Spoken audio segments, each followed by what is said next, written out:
mais nada, é uma enorme satisfação participar da construção dessa memória, né? Mas eu entrei no IPEA em 78, no início de 78, né? E fiquei por 40 anos. Trabalhei em alguns lugares. Eu entrei na área regional e terminei na DIEST, que foi onde eu me aposentei. Tem um intervalo grande. Eu saí, trabalhei no Ministério da Agricultura, fui secretário, fui diretor do INCRA, trabalhei na Casa Civil. Desenvolvimento Social. Depois voltei para o IPEA. Não, bom, fui para o GDF um período, fui para a Casa Civil de novo, em 2003, passei lá uma temporada. Depois fui ser secretário de Política e Desenvolvimento no SEDES, no Conselho de Desenvolvimento Econômico e Social, e depois fui para o Ministério do Desenvolvimento Social. Voltei, passei mais uma temporada longa no IPEA e me aposentei. Esse era um projeto meu. Eu tinha um projeto de ir mudando de área, né, para formar um conhecimento mais globalizado, né, da realidade. Veloso fazia questão que a gente estudasse muito, que fosse fazer mestrado, doutorado. Eu já entrei com mestrado feito, mas que fosse fazer, quem não tivesse mestrado, fosse fazer mestrado, fosse fazer doutorado, onde quisesse. Único requisito: não podia formar igrejas, todo mundo indo para a mesma universidade. Ele queria diversidade, né? Então, em pleno monetarismo vigente, que, né, como ideologia da chamada ciência econômica, no IPEA existia um único economista formado em Chicago, um único. E ele era trabalhista. É um ambiente de muita liberdade, essa preocupação permanente em capacitação. A gente era obrigado a conhecer o Brasil. Você não dava um parecer num projeto, numa proposta, em alguma coisa que chegasse, sem ir para lá conversar, ver, saber do que se tratava, se inteirar ao máximo possível para ter um posicionamento circunstanciado e bem embasado. E muitos trabalhos entre diretorias, né? Formava grupo, né, com diversas diretorias, e que permitia que todo mundo conversasse. Sentava um engenheiro, um advogado, ou alguns engenheiros, um economista, um sociólogo, e que permitia que tramassem juntos, produzissem coletivamente um projeto que não fosse a simples soma de capítulos. O que nos orientava era o desenvolvimento do país, e o que estava em debate era a natureza do desenvolvimento. Existia direita, existia esquerda, existia posições mais centristas? Sim, existia. Tinha um debate franco, né, sobre qual desenvolvimento. Isso que fazia o debate, que podia gerar atritos. Mas o compromisso com o desenvolvimento do país ele era de todos. O IPEA, na época, ele era integrado por o Instituto de Planejamento, que era esse onde a gente trabalhava, o Instituto de Orçamento, que era a atual SOF, o Instituto de Pesquisa, que ficava no Rio, numa concessão especial aos ipeanos cariocas, quando o Geisel mandou transferir o IPEA para Brasília, né? Tinha que vir, vinha logo, tinha que acabar com isso. Foi um processo longo que começou em 71, 72, então foi antes do Geisel, né? E o Geisel que bateu o martelo em 76, mude-se, acaba. Aí houve essa reestruturação para manter o povo que não queria vir e que era muito amigo do Smithson. Um casuísmo, né? E o SENDEC, que era o Centro de Treinamento para o Planejamento e Desenvolvimento Econômico, depois Econômico e Social. O IPEA era o braço técnico operacional da CEPLAN. A CEPLAN era a Secretaria de Planejamento e Coordenação da Presidência da República. Dependendo da circunstância, era o ministério mais importante, né? Ele detinha o orçamento, detinha o controle dos fundos, havia uma enormidade de fundos de desenvolvimento. Sob a CEPLAN estava toda a área de ciência e tecnologia, toda, CNPq, os institutos de pesquisa ligados ao CNPq, a área de desenvolvimento urbano. Nós controlávamos também todos os empréstimos dos estados, municípios, nacionais e internacionais, junto à BID, Banco Mundial e algumas outras entidades, né, de financiamento multilateral, não, bilateral, né, como o caso da Alemanha, dos Estados Unidos, do Japão e tal. Ou seja, a gente opinava sobre isso. O IPEA também coordenava todos os programas multissetoriais. Existiam muitos, e a coordenação era nossa. A programação era nossa, né? A construção do orçamento era validado por nós. Então, a CEPLAN tinha um poder imenso. O braço técnico da CEPLAN era o IPEA. O IPEA coordenava grupos de trabalho, programas especiais, programas setoriais, né? Aprovava os planos setoriais, né? Aprovava não de forma passiva, né? Aprovava atuando sobre eles, conversando, negociando e tal. Então, o IPEA tinha um considerável poder. Dava pareceres em todos os projetos e programas setoriais, né? Todos. E os nossos pareceres eram lidos pelas autoridades maiores. Quando o Veloso criou o IPEA, 14 anos antes de eu entrar, ele queria o quê? Ele queria um grupo distinto. Por isso ele cria a figura do técnico de planejamento e pesquisa, sabendo que o técnico de planejamento e pesquisa não existia nem na universidade, nem no setor público, nem no setor privado. Então tinha que ser uma construção, uma invenção, né? E para isso nós estudávamos muito, fizemos cursos, né? E tínhamos uma liberdade de debate, de proposição total. Nunca tive uma frase censurada. Se a proposta formulada num determinado momento não tivesse pleno acordo do meu superior imediato, ele fazia suas observações e mandava para o superior dele, que podia considerar uma das duas posições ou uma terceira, ia juntando pareceres, pequenos pareceres, até chegar no ministro e no presidente da República. Eu próprio recebi algumas vezes projetos com observações do Geisel, do Golbery, né? Veloso falando assim, ó, não deixe de prestar atenção nessa tal observação aí, né? Considere isso. Ele tinha uma capacidade de influenciar não desprezível. E o que era o IPEA? O IPEA tinha de tudo lá dentro. Tinha desde físico nuclear, né? Agrônomo, historiador, cientista político, pedagogo, geólogo, geógrafo, sociólogo, cientista político, economista de todas as áreas, engenheiros diversos, né? No entanto, todos eram também planejadores, dominavam a técnica do planejamento, da programação, do projetamento. No IPLAN. E tinham, ademais, era uma coisa obrigatória para nós, estar permanentemente atualizado sobre a área setorial no qual você trabalhava, sobre a economia brasileira e os cenários internacionais. Então, esse lado de pesquisa era uma pesquisa incessante que a gente fazia, mas como forma de trazer conhecimento que subsidiasse e permitisse construir contextos apropriados às propostas que formulávamos. Nós debatíamos tudo abertamente. Formulávamos de acordo com a nossa consciência e a nossa competência, ou incompetência, né? Nunca fomos destratados, no sentido de isso não vale, refaça tudo. Eu não conheço um caso, até então, né? Depois começou a acontecer, a democracia começou a acontecer.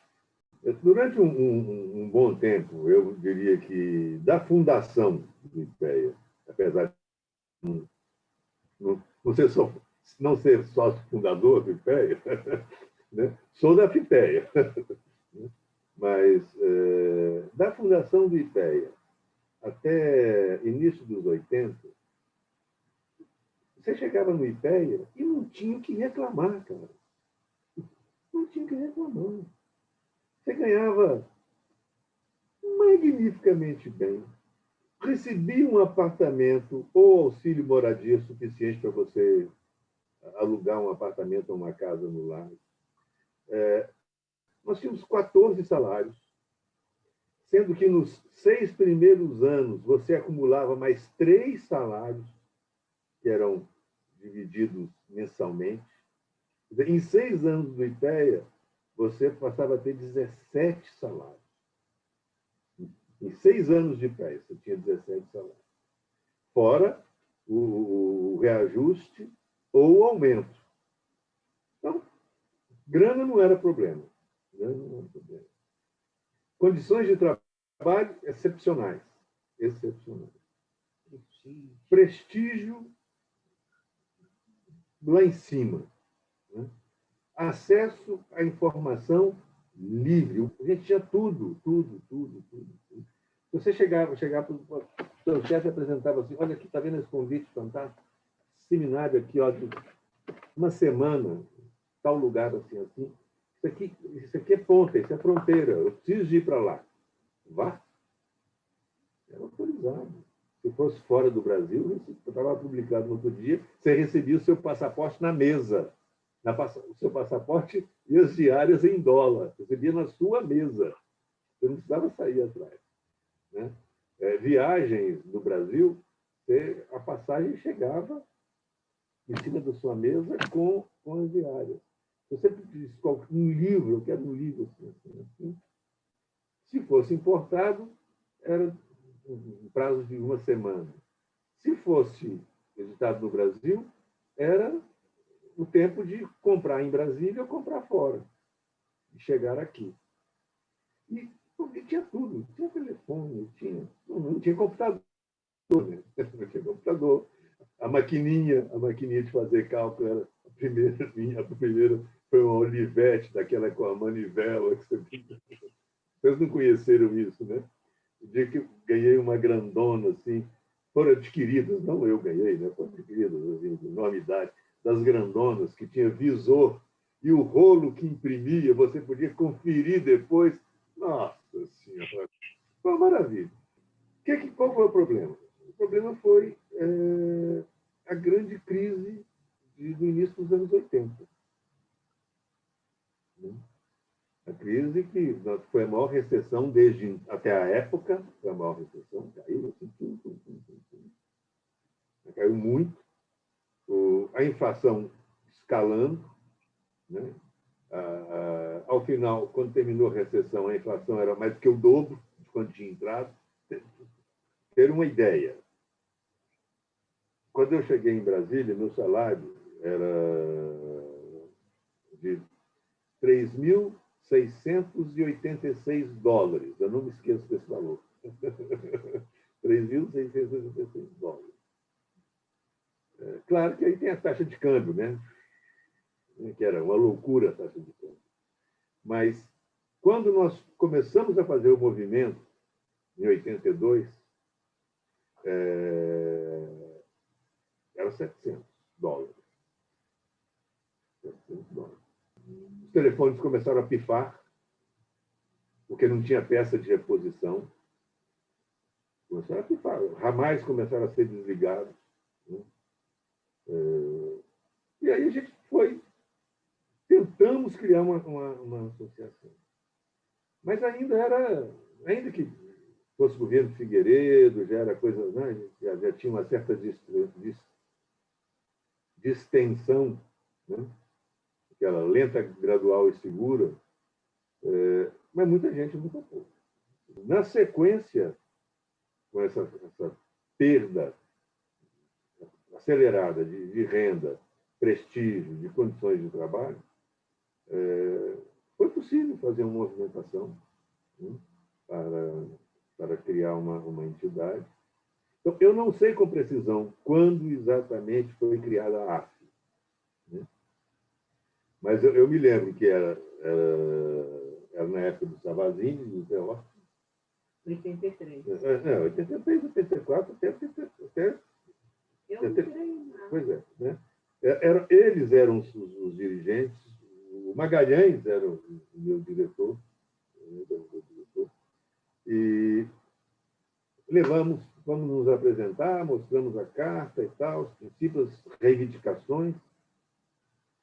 Fomos muito bem tratados, não teve retaliação nenhuma. Vocês sabem que estamos vivendo uma situação difícil, faremos o que for possível. E alguma coisa foi feita. Curioso, vem a nova república. Evidentemente, ninguém queria zucrinar, zonear, ninguém era irresponsável. Né?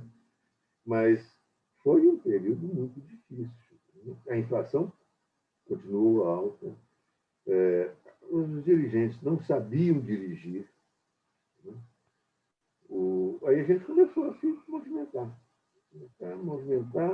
Ia conversar com o diretor do IPEA, falava com o ministro.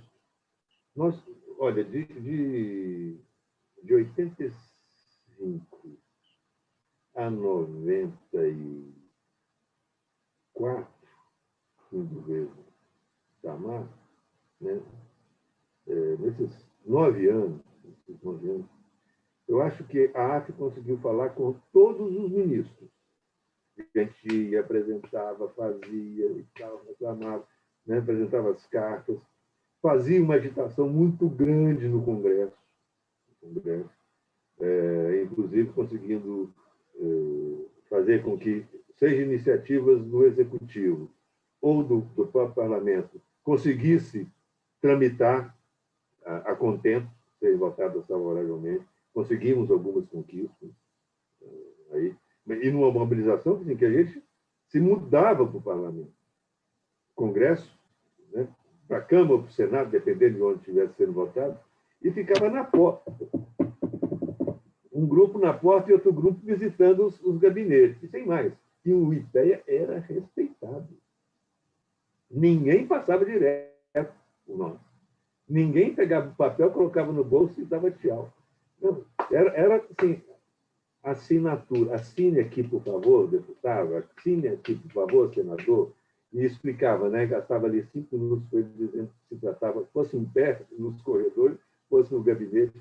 E ele saía com as listas suficientes para influenciar a votação, né? e obter vitórias. Então, foi um período assim, muito intenso. Né? Com esse reajuste dado pelo governo Itamar, houve uma certa acomodação, mas os problemas não estavam resolvidos, as condições materiais eram precárias, e a coisa começou a melhorar de forma organizada, sistemática, com Bresser Pereira, do governo Fernando Henrique. Ele instituiu reajustes, né? Uma nova escala salarial, assumiu o tal do ciclo de gestão, os concursos regulares, eram para ter sido 4, foram só 3, porque o IPEA não correspondeu com o retorno. O IPEA tem um presidente forte quando o dirigente que o nomeia tem noção do que pode obter do IPEA. Não é só porque ele é amigo, um é amigo do outro. Não, porque ele quer aquilo. Ele quer informações, ele quer estudos, ele quer propostas, ele quer o diabo, seja lá o que for. Mas ele quer aquilo e imagina que o IPEA possa dar. Então, se o IPEA não dá, ele frustra o dirigente. Né? Ele frustra o dirigente. E frustrando uma vez, 2 vezes, 3 vezes,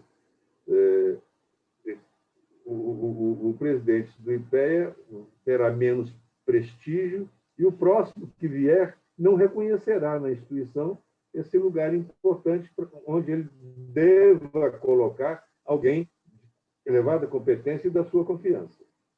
Ele chegou lá um dia, o Bresser chegou lá para a gente e falou assim: não vai ter concurso para você. O último concurso não vai ter. Não vai ter. Não vai ter, porque vocês têm que ser transformados em organização social, isso não faz sentido, está no núcleo estratégico do governo. que vocês têm feito? Olha, minha mãe dizia o seguinte: sua palma, palma da mão, sua alma. Ou seja, você consegue expressar o que é pela sua ação, né? A palma da mão que mostra que se você é um bom agricultor, é um ditado antigo, né? Vai ter carros, né? Vai ter marcas no seu trabalho e tal. E falou que o IPEA não correspondia. E não e cancelou o concurso do IPEA. Teve para as outras carreiras, para gestores, tesouro e APO, e no nosso não. Porque já revelava esse descomprometimento do IPEA, o descolamento do núcleo de governo. Né? Núcleo de governo. O planejamento estava indo por água abaixo, por essa ofensiva ideológica. Né? O Ministério, consequentemente, foi perdendo força, deixou de ser Secretaria de Planejamento e Coordenação Geral. A coordenação se fazia, invenção do Fernando Henrique, passou a ser feita na Casa Civil, que nunca teve estrutura para fazer coordenação. O Ministério do Planejamento, em algum momento, perdeu até o P, ele era o MOG, Ministério do Orçamento e Gestão, no começo do segundo mandato do Fernando Henrique. Ou seja, a função do planejamento estava destroçada, jogada. O governo sem um projeto, sem ter demanda dessa capacidade de processamento e de coordenação que é exigida para quem tem um projeto do governo. Consequentemente, o IPEA fica numa situação difícil. Os técnicos passaram a se auto-intitular pesquisadores. Né? Não, técnico de planejamento e pesquisa, eu não sei o que é isso. Claro, eles não sabiam mesmo o que era isso. Eles eram pesquisadores do IPEA, que tinha se transformado no Instituto, deixou de ser o Instituto de Planejamento Econômico e Social e voltou a ser aquilo que era da origem o Instituto de Pesquisa Econômica Aplicada. Mas pesquisa econômica aplicada significa o quê? Que tem alguém demanda, alguém que tem interesse em utilizar o resultado dessa pesquisa porque precisa dela para a sua atuação. Isso é pesquisa aplicada. Quantas são feitas assim? Desde 95. Quantas foram feitas assim? Quantas são feitas mediante a construção de um projeto multissetorial ou multidiretoria? Pouquíssimo. A direção pouco fez demandas que exigisse uma construção coletiva, uma cooperação de outro tipo, de outro nível. Pouco demandou. Então, só de moto próprio é difícil. Né? São alguns apóstolos, vamos chamar assim, alguns pregadores que topam essa grana, pouquíssimos. Né? Porque é muito fácil você se envolver, as pessoas têm rede de relacionamento, têm a sua especialidade, têm problemas novos surgindo, se mergulha na sua área, ele pode ficar lá sem problema. Na medida em que se perdeu coordenação de conjunto de governo, o que chega ao IPEA? Só problemas de âmbito estritamente setorial. Mesmo quando eles têm uma natureza complexa, requerendo uma atuação multissetorial. Mas é a coisa do planejamento, da pesquisa. Como é que fica? Né? Foi muito mais forte do que é hoje. Ou seja, não tem muito debate sobre isso, porque as pessoas estão acomodadas. Eu faço pesquisa, eu topo fazer assessoramento, não se fala nem planejamento, é assessoramento, e faz assessoramento, e não tem não tem conflito, não tem atrito, né? Não é uma coisa que desgaste no dia a dia. Tem algumas dessas pessoas mais individualistas que, para mim, assim, são de caso perdido, não tem jeito, não tem. Por mais que você se esforce, por mais genial que seja, você não consegue atrair, porque é um individualismo tão arraigado, né? É um autocentrismo tão poderoso, né? Que é muito difícil você conseguir mobilizar essas pessoas. Mas eu acho que tem uma quantidade suficiente para produzir esse processo. Não que seja fácil. Por quê? Porque não tem coordenação, não tem ninguém em cima no governo que esteja encarando a complexidade. O filho mais abandonado que existe hoje nesse país é o complexo. Tudo que é complexo eu repilo, né? Me dá arrepio, eu me aluga e dou tiro nele para não chegar perto. A complexidade não é comigo. A complexidade dá um trabalho danado, revela a nossa ignorância, né? Revela o nosso despreparo. O momento propicia uma reflexão profunda. Tal. Mas, para isso, nós temos que vencer, eu chamo a síndrome do triplo A. É a alienação, o auto-engano, a alienação da realidade, né, do entorno, né, o auto-engano, que eu sei tudo, eu sou o melhor quadro possível, portanto, o que eu considero importante, importante é. Né?